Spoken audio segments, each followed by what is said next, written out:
ओम परमात्मने नमः।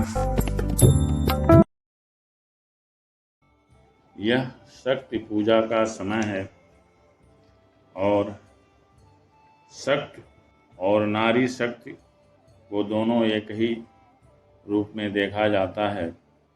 शक्ति का स्वरूप नारी के रूप में माना गया है। इसके भी पीछे शास्त्रों का कुछ महत्व ही होगा। विश्व में अनेकों तरह की जातियां आई और उत्थान की एक थोड़ी सी किरण दिखाकर सदा के लिए अस्त हो गईं।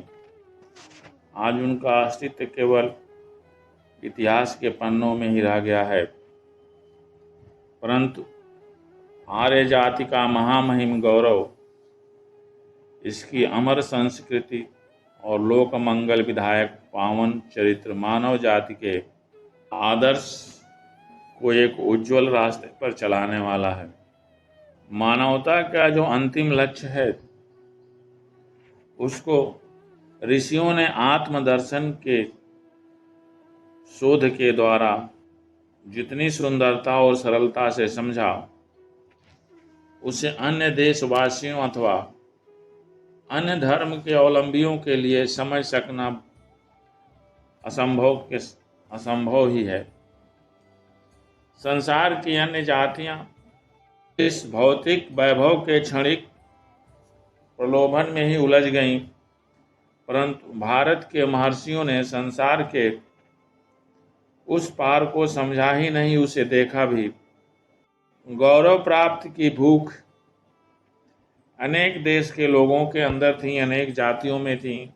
ग्रीक और रोमन अपने छोटे से उद्भव से संसार को चकित तो कर सकी, परंतु उसके प्रकाश में स्थायित्व तो नहीं आया। जैसे बरसाती नाले के समान उसके उफान और निर्माण में कुछ ही दिनों का अंतर था, परंतु आर्य संस्कृति, आर्य गौरव का इतिहास स्वतः अनादि और अनंत है। आर्य जाति का इतिहास ईसा पूर्व और ईस्वी आदि सनों में नहीं आंका जा सकता। वह तो गंगा और जमुना के समान अनादि काल से संसार के पटल पर हमेशा से पावन करता रहा है, क्योंकि हमारी संस्कृति एक दृढ़ आधार पर है और वे आधार हैं आर्य नारियां। हिंदू नारी ने ही अपने प्राणों की ऊर्जा से हिंदू संस्कृति के लोक पावन प्रवाह को अमर और अछूह्य बनाए रखा। सच पूछा जाए तो आर्य जाति के उज्जवल अस्तित्व को स्थायित्व प्रदान करने में हिंदू सती का बहुत अधिक हाथ है। संस्कृत के पौधे को हिंदू सतियों ने अपने प्राणों के रस से सींचा और समय आने पर उन्होंने इसके अपने प्राण भी चढ़ा दिए। आज भारत का मस्तक अपने सतियों के कारण ही संसार में ऊंचा है। यही कारण है कि हम सुबह के समय गीता, गंगा और गायत्री के साथ ही सहसा सीता और सावित्री के नाम भी स्मरण आते हैं और उनके प्रति हमारा हृदय श्रद्धा के साथ भर जाता है। गीता और गायत्री का सत्य प्रतीक तो सीता और सावित्री हैं। गीता, गंगा और गायत्री तथा सीता और सावित्री हमारी संस्कृति की प्राण स्वरूप हैं, मूल स्रोत हैं। आज भी भारत सीता और सावित्री के कारण विश्ववरेण्य है। संसार में उनकी पूज्यता है। हम कुछ सतियों का संक्षिप्त परिचय देखते हैं। पहली है महासती सीता। मिथिलेश विदेह की लाडली कन्या, चक्रवर्ती नरेश दशरथ की पुत्र वधू और मर्यादा पुरुषोत्तम भगवान श्री राम की प्राण प्रिया सीता पति के बन जाने की बात सुनती हैं और मन में निश्चय कर लेती हैं कि मैं भी अपने प्राण वल्लभ के साथ अवश्य जाऊंगा, अवश्य ही जाऊंगी। पत्नी पति से अलग कैसे रह सकती है? चंद्रिका चंद्रमा को, प्रभा भानु को और छाया वस्तु को छोड़कर अलग कहाँ रह सकती है। उन्होंने आज तक पृथ्वी या जिन्होंने आज तक पृथ्वी पर पैर नहीं रखे, वे ही जनक दुलारी कंटीले वन में जाने के लिए दृढ़ संकल्प कर लेती हैं। वे घर से 2 ढक आगे भी नहीं बढ़ती कि पसीने पसीने हो जाती हैं और लक्ष्मण जी से पूछती हैं, अभी कितनी दूर और चलना है। तुलसीदास जी ने लिखा है, पुरते निकसी रघुबीर बधूद और पूछती है चलनो अब केतिक, पर्ण कुटी करी हो कि तुकें। ये तुलसीदास जी ने लिखा है कि अभी और कितना दूर चलना है और अपना कुटी कहाँ बनेगी। सोने के हिरण के पीछे श्री राम ने सीता को खो दी। दुष्ट रावण छद्मवेश में आकर सीता को हरण कर ले जाता है और अनेकों प्रकार का प्रलोभन दिखाकर उन्हें धर्म से डिगाना चाहता है, परंतु सीता के मन में तो सपने हुआन पुरुष जग नाही, यह दृढ़ धारणा बनी हुई थी और उनके प्राणों से हमेशा हाराम की रट लगी रहती थी। आदि कवि ने अशोक के नीचे बैठी हुई रोती बिलखती सीता का बड़ा ही करुण तथा हृदयदायक चित्र खींचा है और चारों तरफ से उनका हृदय दुख से भरा हुआ है। शोक और ध्यान में मग्न रहकर वे अपने प्राणाराध्य के दर्शन से वंचित चारों राक्षसियों को देखती हैं। राक्षसियों से घिरी हुई वैसी भयप्रस्त मालूम होती हैं, मानो अपने झुंड से छूटकर कोई मृगी गिरी हुई है। रावण के कितना हूँ प्रलोभन देने के बाद भी वे उसके बातों पर तनिक भी ध्यान नहीं दी।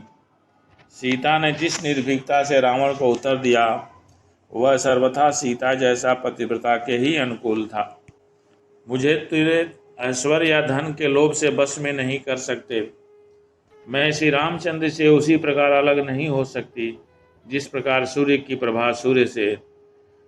लोक के स्वामी श्री राम की भुजा के सहारे शयन करके अब मैं किसी दूसरे की भुजा पर क्यों सोऊं। सबको विदित है कि श्री रामचंद्र जी सब धर्मों के ज्ञाता हैं और शरण में आए हुए पर कृपा करते हैं। यदि तुम जीना चाहते हो तो उनके साथ मैत्री कर लो। जब रावण इतने से नहीं रुकता है, तब सीता ने क्रोध भरे तीखे शब्दों से कहा, मुझे बुरे भाव से देखते हुए तेरे क्रूर खोटे और लाल नेत्र पृथ्वी पर क्यों नहीं गिर पड़ते। मुझसे ऐसी घृणित बातें करते हुए तेरी जीभ कटकर गिर क्यों नहीं जाती। इस प्रकार अनेकों तरह से रावण को उन्होंने अभिशाप दिया। सीता की आंखों के क्रोध से स्फुलिंग निकलने लगे और ऐसा मालूम हुआ मानो वे रावण को भस्म कर देंगी और अंततः रावण समूल नष्ट हो गया। इस प्रकार अनेकों तरह से रावण को उन्होंने अभिशाप दिया। सीता की आंखों के क्रोध से स्फुलिंग निकलने लगे और ऐसा मालूम हुआ मानो वे रावण को भस्म कर देंगी और अंततः रावण समूल नष्ट हो गया। अब माता सीता की कहानी तो सभी लोगों को करीब पूर्णतः मालूम है। सती सावित्री की भी कहानी सबको मालूम है। सती सावित्री, नारद ने जब यह कहा कि सत्यवान की आयु बस 1 वर्ष की है, तो सावित्री ने बड़े आत्मविश्वास पूर्वक कहा, जो कुछ होने का था सो हो चुका। क्योंकि आर्य कन्याएं तो एक ही बार किसी का वर्ण करती हैं और बस एक ही बार किसी के साथ मन उसका रम जाता है। जो हृदय निर्माल्य हो चुका उसे लौटाया कैसे जाए। सती तो बस एक ही बार अपना हृदय अपने प्राण धन के चरणों में चढ़ाती है और वह दिन भी आ पहुंचता है जब सत्यवान के प्राण प्रयाण करने थे। सत्यवान ने कुल्हाड़ी उठाई और वे जंगल में लकड़ी काटने चले। सावित्री ने कहा, मैं भी साथ चलूंगी। वह वन में साथ जाती हैं। सत्यवान लकड़ी काटने वृक्ष पर चढ़ते हैं। सिर में चक्कर आने लगता है और कुल्हाड़ी नीचे फेंक कर वृक्ष से उतर पड़ते हैं। सावित्री पति का सिर अपनी गोद में रखकर पृथ्वी पर बैठ जाती है। थोड़ी ही देर में उन्हें लाल कपड़ा पहने, मुकुट बांधे, सूर्य के समान तेजस्वी, काले रंग के सुंदर अंगों वाले, लाल लाल आंखों वाले, हाथ में फांसी की डोरी लिए भैंसे पर सवार एक भयानक पुरुष को देखा, जो सत्यवान के पास खड़ा था और उसी को देख रहा था। उसे देखकर सावित्री खड़ी हो गई और हाथ जोड़कर आर्त स्वर में बोली, देवेश, आप कौन हैं? आप तो कोई देव मालूम होते हैं। यम ने करुणा भरे शब्दों में कहा, तुम पतिव्रता और तपस्विनी हो, इसीलिए मैं कहता हूं कि मैं यम हूं। सत्यवान की आय क्षीण हो गई है, अतएव मैं उसे बांध कर ले जाऊंगा। यम ने फांसी की डोरी में बंधे हुए अंगूठे के बराबर पुरुष को बलपूर्वक खींच लिया और उसे लेकर दक्षिण दिशा की ओर चल पड़े। पतिव्रता सावित्री भी पीछे पीछे उसी दिशा को चली। यम ने मना किया, परंतु सावित्री ने कहा, जहां मेरे पति स्वयं जा रहे हैं या दूसरा कोई उन्हें ले जा रहा हो, मैं भी वहीं जाऊंगी। यही सनातन धर्म है। यमराज मना करते रहे, किंतु सावित्री पीछे पीछे चलती गई। उनकी इस दृढ़ निष्ठा और अटल पतिव्रत ने यमराज को पिघला दिया और यम ने एक एक करके वर रूप में सावित्री के अंधे ससुर को आंखें दे दी, साम्राज्य दे दिया। उनके पिता 100 पुत्र दिए और सावित्री को लौट जाने के लिए कहा। सावित्री ने अंतिम वर के रूप में सत्यवान से 100 पुत्र मांगे और अंत में सत्यवान जीवित हो जाए, यह वर भी उन्होंने प्राप्त कर लिया। उनके शब्द यही थे, न काम भय भर्त विनाश कृतम सुखम, न कामये भर्त विनाश कृतादिवम, न कामये भर्त विनाश कृताध्रियम, न भर्तहीना व्यवसाय जीवितुम। मैं पति के बिना सुख नहीं चाहती, बिना पति के स्वर्ग नहीं चाहती, बिना पति के धन नहीं चाहती और बिना पति के जीना भी नहीं चाहती। यमराज तो वचन हार चुके थे। उन्होंने सत्यवान के सूक्ष्म शरीर को पास से मुक्त करके सावित्री को लौटा दिया। यह है मृत्यु पर विजय स्थापित करने वाली भारतीय नारी की अप्रतिम सतीत्व शक्ति। अब भारत में एक से एक अनेक सतियां हुई हैं। उनमें सती अनुसुईया का भी नाम आता है और श्री मार्कंडेय पुराण के 16वें अध्याय में लिखा है, नास्ति स्त्रीणाम पृथ्वी गज्ञो न साधम नापि पोषितम भर्तु शुश्रूव जेवैताम लोक अनिष्ठाम जयंती ही। अर्थात स्त्रियों के लिए न तो अलग कोई यज्ञ है, न अलग कोई श्राद्ध है और न अलग व्रत उपवास है। पति की सेवा से ही वे इच्छित लोकों को प्राप्त करती हैं। और इसके अंतरंतर यह श्लोक है, पति प्रसाद आदि च प्रेत चैव यशस्विनी नारी सुखम वापनोति नार्या भरता ही दैवतम। पति के प्रसन्न होने से ही स्त्री इस लोक और परलोक दोनों जगह सुख पाती है, क्योंकि पति ही स्त्री का देवता है। पतिव्रता देवियों में सती अनुसुईया का बहुत ऊंचा स्थान है। वे अत्रि ऋषि की परम पतिव्रता पत्नी थीं। उनके संबंध में बहुत से लोकोत्तर चरित्रों का विवरण आया है और सभी लोग इसको जानते भी होंगे कि जब श्री राम जी महारानी सीता के साथ वनवास कर रहे थे तो अनुसुईया ने ही सीता जी को पातिव्रत की शिक्षा विस्तार के साथ दी थी। वहीं की अमर चौपाई प्रत्येक हिंदू के कंठों में बनी हुई है, उत्तम के अस बस मन माही सपने हुआन पुरुष जग नाही। अर्थात उत्तम पतिव्रता वह होती है कि अपने पति को छोड़कर दूसरा कोई उसे पुरुष रूप में किसी को पुरुष मानती ही नहीं है। सती अनसुईया के संबंध में और भी रोचक कहानी है। एक बार ब्रह्मा, विष्णु और महेश उनके पतिव्रत की परीक्षा लेने के लिए आ गए। तब उन्होंने उन तीनों देवताओं को बाल रूप में परिवर्तित कर दिया और उनकी इच्छा के अनुसार उनको भोजन कराएं। इस प्रकार अनसुईया ने कहा, यदि मैंने अपने पति के सिवा किसी पुरुष को नहीं जाना है तो ये तीनों देव बच्चे हो जाएं। और इसी शब्द के साथ ही, इसी वाक्य के साथ ही तीनों लोग बच्चों के रूप में बदल गए और इस तरह से उन्होंने पतिव्रत धर्म का निर्वहन किया। सती दमयंती की कहानी आती है। जुए में सब कुछ हार कर नल दमयंती सहित वन में मारे मारे फिरते हैं। नल के शरीर पर केवल एक ही वस्त्र है और दमयंती के शरीर पर भी एक ही वस्त्र है। बहुत दिनों तक भूखे रहने के बाद भूख से अत्यंत पीड़ित होने पर नल ने वन में सोने के समान पंख वाले कुछ पक्षियों को देखा।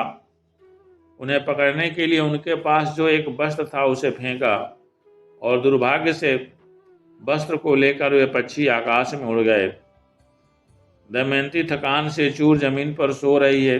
इसी बीच नल उसका आधा वस्त्र लेकर चल देते हैं।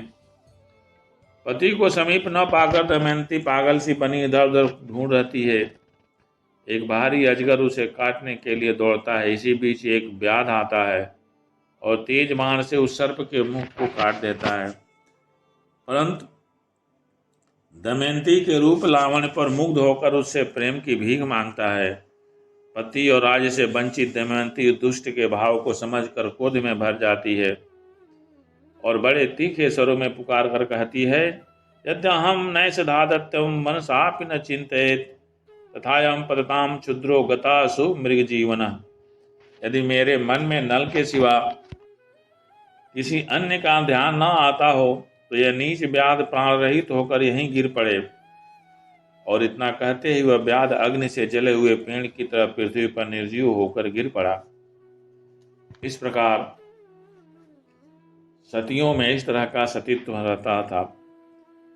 सती सांडिली का वर्णन आता है। अत्यंत प्राचीन काल में कौशिक नाम के एक अत्यंत क्रोधी, निष्ठुर और क्रोधी ब्राह्मण था, जिसकी पत्नी पतिव्रता और निष्ठावती थी। वह सुशीला स्त्री अपने विभत्स रूप वाले कुरूप पति को ही सर्वश्रेष्ठ और देवता के समान समझती थी। एक बार रात के समय अपने पति को कंधे पर बैठाकर कहीं ले जा रही थी। रास्ते में उसके पैर का धक्का लग जाने पर मांडव्य ऋषि ने शाप दे दिया कि उसे यह पुरुष सूर्य उगते ही मर जाएगा। पतिव्रता ने कहा, अच्छा, यदि ऐसी बात है तो जब तक मैं नहीं कहूंगी तब तक सूर्य उदय भी नहीं होगा। ऐसा ही हुआ। पतिव्रता के वचन कभी असत्य नहीं हो सकते। सूर्यदेव की गति रुक गई। सूर्य 10 दिनों तक नहीं उगे। इससे समस्त ब्रह्मांड में हलचल मच गई। तब सब देवताओं ने जाकर सती शिरोमणि अत्रि पत्नी अनसुईया को प्रसन्न किया। अनसुईया सांडली के पास गई और उसको सूर्योदय न होने से होने वाले दारुण विश्व संताप की बात कहकर सूर्योदय होने देने के लिए यह कहकर राजी किया कि तुम्हारे पति के प्राण त्याग करते ही मैं अपने पतिव्रत से उन्हें जीवित और स्वस्थ कर दूंगी। आधी रात को अर्घ उठाकर सूर्य का उपस्थान किया गया। पतिव्रता से आज्ञा पाकर खिले हुए रक्त कमल की तरह सूर्य का लाल लाल विशाल मंडल हिमालय की चोटी पर उदय होने के लिए उपस्थित हुआ और इसी के साथ पतिव्रता सांडली का पति प्राण रहित होकर पृथ्वी पर गिर पड़ा। उस समय अनसुईया ने जो वचन कहे वे याद करने योग्य हैं। अनसुईया ने कहा, यदि पति के समान दूसरे पुरुष को मैंने कभी न देखा हो तो मेरे इस सत्य के प्रभाव से यह ब्राह्मण रोग से मुक्त हो जाए, यह फिर जुआ हो जाए और पत्नी सहित 100 वर्ष जिए। यदि पति के समान और किसी देवता को मैं नहीं मानती तो इस सत्य के प्रभाव से वह ब्राह्मण रोग रहित होकर जी जाए। यदि मैं सदा मन, वचन और कर्म से पति की आराधना में ही लगी रहती हूँ तो मेरी इस पति भक्ति के प्रभाव से यह ब्राह्मण पुनः जीवित हो जाए। ब्राह्मण रोग रहित और युवा होकर उठ खड़ा हुआ और अपनी प्रभा से अजर और अमर देवता की तरह स्वगृह को प्रकाशमान करने लगा। रावण सरीखे महायोद्धाओं को अपने तेज से कंपा देना, जमराज को जीतकर पति के सूक्ष्म शरीर को लौटा लाना, ब्रह्मा, विष्णु और महेश को अपने सतीत्व की लीला से ही बच्चे बना लेना, अपने सत्य के तेज से ही पापी व्याध को भस्म कर डालना और सूर्य के उदय को रोकने से जैसे लोकोत्तर कार्य भारतीय पतिव्रता धर्म परायणा देवियों के लिए ही संभव था। आज नारी शक्ति इसी प्रतिपद धर्म को भूलकर श्रीहत हो रही हैं। ये कितनी सोचने वाली बात है और इसी में उन्नति मानी जाती है। यह अपने संस्कृति से विमुखता का परिणाम है। आज जो नारी समाज के सच्चे उत्थान में बाधक है, भारतीय नारी के लिए हमारी सांस्कृतिक मूलक आदर्श देवियों के चरित्र ही अनुप्रेरक बने और यही सबके अंदर यही कामना होनी चाहिए और यही सतीत्व का भावना सबके अंदर होनी चाहिए। इसलिए शक्ति की पूजा करें, शक्ति को समझें और इसीलिए शास्त्रों में कहा गया है जस्य नार्यंत पूज्यते रमन्ते तत्र देवता। जहाँ स्त्रियों की पूजा होती है वहीं देवता का निवास होता है, क्योंकि स्त्रियां तो पति को ही अपना देवता मानती हैं और यदि पुरुष भी उस तरह से सम्मान दे तो वह तो घर वैसे ही स्वर्ग हो जाता है। यही वास्तव में शक्ति पूजा है। शक्ति पूजा के रूप में हम इसी भावना से लेकर के शक्ति पूजा करते हैं। शेष आगे। जय माता की।